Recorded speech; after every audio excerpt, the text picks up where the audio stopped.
Syederalun warga desa Sukaramai 2, Kecamatan Rantau, Kabupaten Aceh Tamiang, Jumat kemarin mengadu ke Komisi A DPRK Aceh Tamiang. Menurut warga, lahan eks hak guna usaha PT Betamai yang seluas 2 hektar itu telah menjadi milik pribadi, padahal lahan tersebut rencananya akan dijadikan lahan pemakaman, kantor kepala desa, dan sarana olahraga. Sementara anggota Dewan Sugono Sukandar mengatakan, masalah ini harus segera diselesaikan sehingga tidak sewenang-wenang. Eks-HGU perusahaan dikuasai oleh pribadi yang seharusnya kembali kepada negara.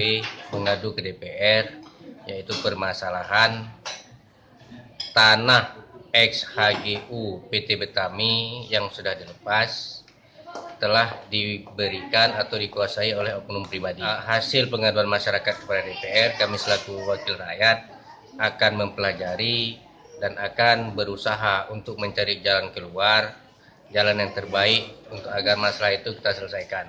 Jangan sampai terjadi permasalahan tanah di Tamiang seperti yang sudah. Dari Kuala Simpang, Muhammad Nasir, Serambi On TV.